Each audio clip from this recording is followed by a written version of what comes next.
एक विमान, 134 लोग और 9 साल तक दुनिया को लगा कि वे सब मर चुके हैं। सरकार ने खोज बंद कर दी, लेकिन फिर एक रेडियो कॉल ने पूरी दुनिया को हिला दिया। मेडे, मेडे, हम जिंदा हैं। 27 दिसंबर 1948 की रात दुनिया का सबसे बड़ा यात्री विमान डगलस DC-3 मियामी से फ्लोरिडा के लिए उड़ान भर रहा था।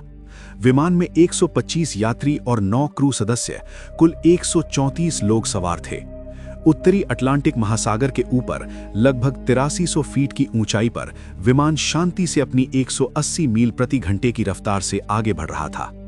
रात के 8:13 हुए थे।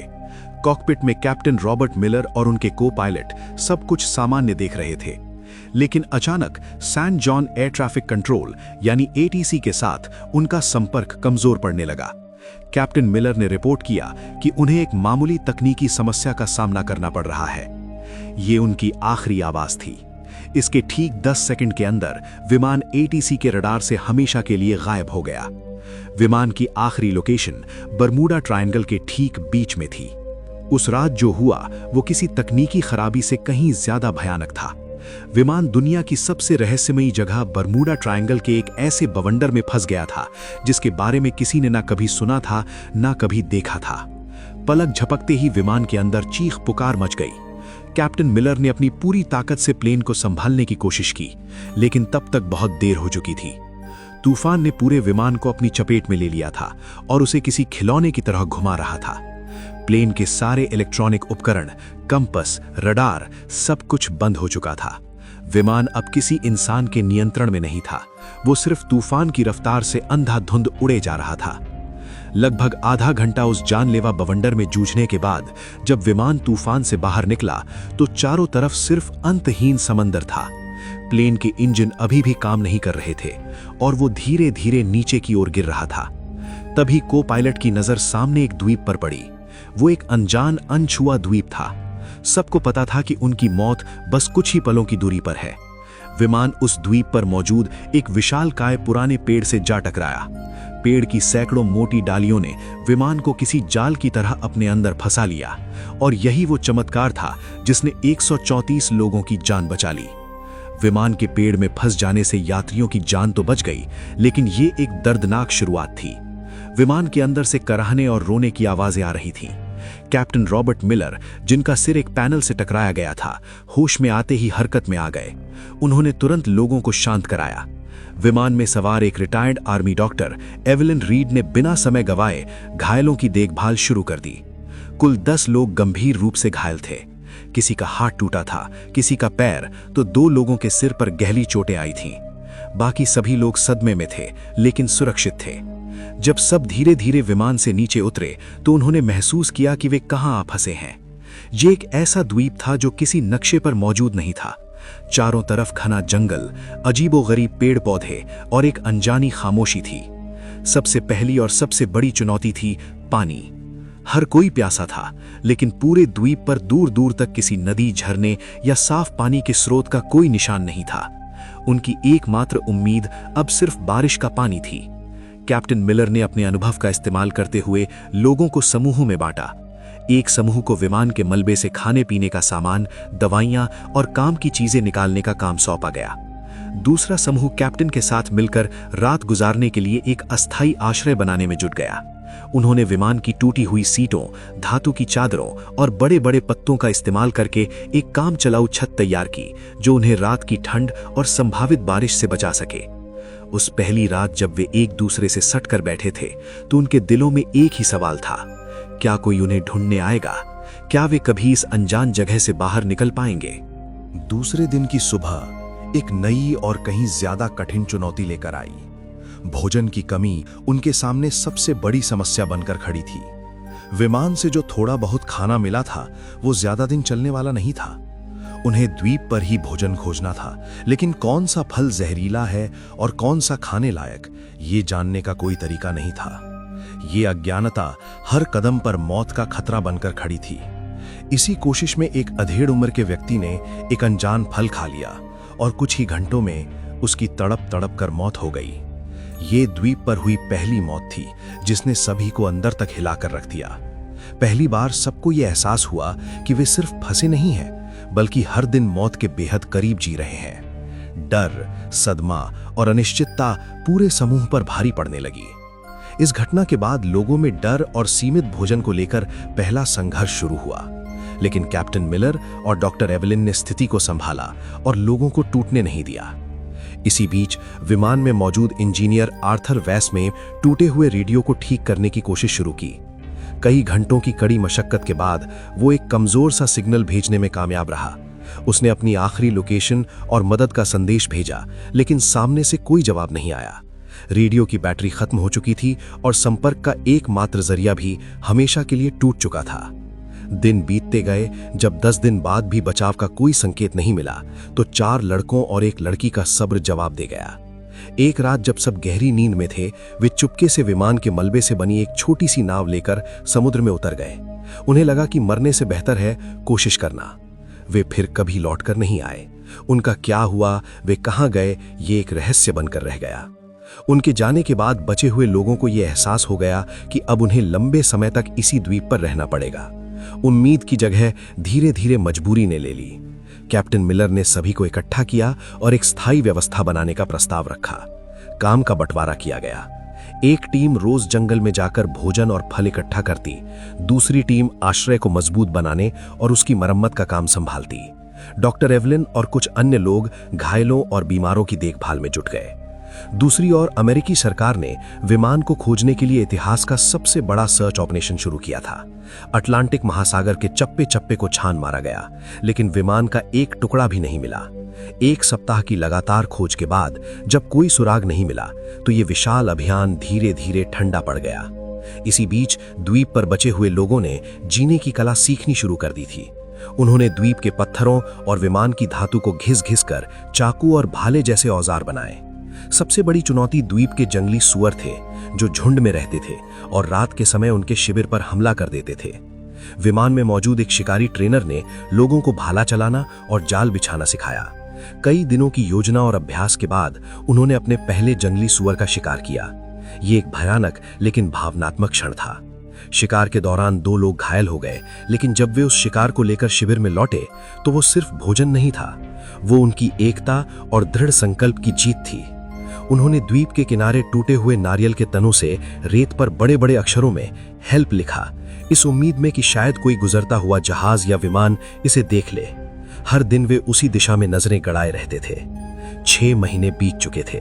बाहरी दुनिया के लिए NC-16002 विमान और उसमें सवार 134 लोग एक अनसुलझी पहेली बन चुके थे।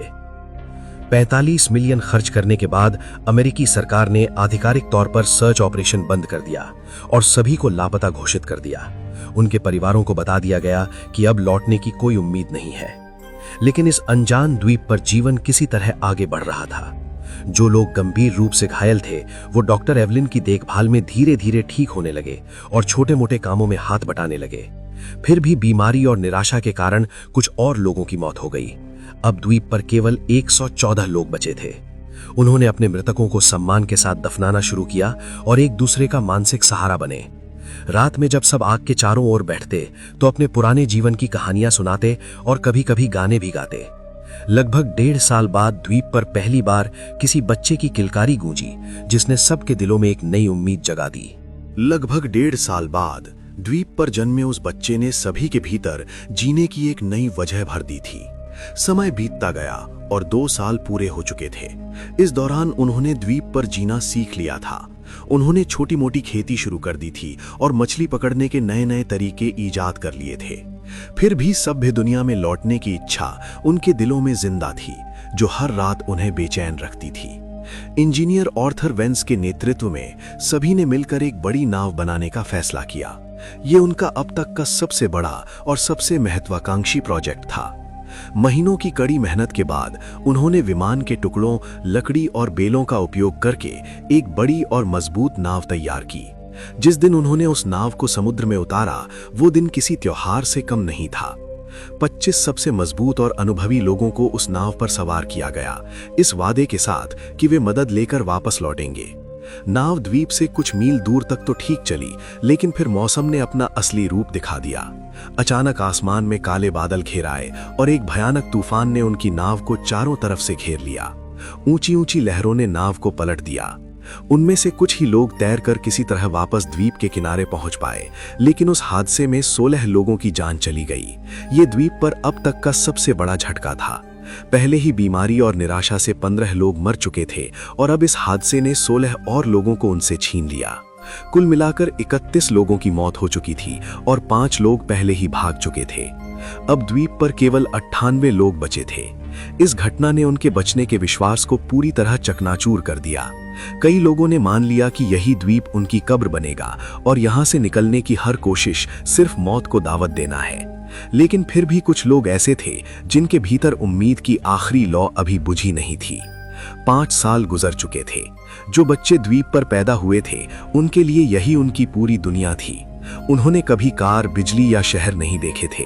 बड़े लोग उन्हें अपनी पुरानी दुनिया की कहानियां सुनाते, जो उन बच्चों के लिए किसी परी कथा से कम नहीं होती थीं। लेकिन समय के साथ समाज में दरारें पड़ने लगीं। द्वीप के प्राकृतिक संसाधन जैसे खास किस्म के फलदार पेड़ और छोटे जानवर धीरे धीरे कम होने लगे थे। भोजन की कमी ने लोगों के बीच तनाव पैदा कर दिया और वे 2 गुटों में बंट गए।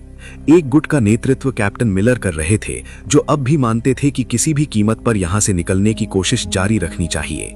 दूसरा गुट एक हताश व्यक्ति के नेतृत्व में था, जिसका मानना था कि यही उनकी नियति है और बाहर निकलने की हर कोशिश सिर्फ मौत लेकर आई है। इसी बीच भोजन की तलाश में गया एक खोजी दल द्वीप के अंदरूनी हिस्से में पहुंचा, जहां उन्हें कुछ ऐसा मिला जिसने उनके रोंगटे खड़े कर दिए।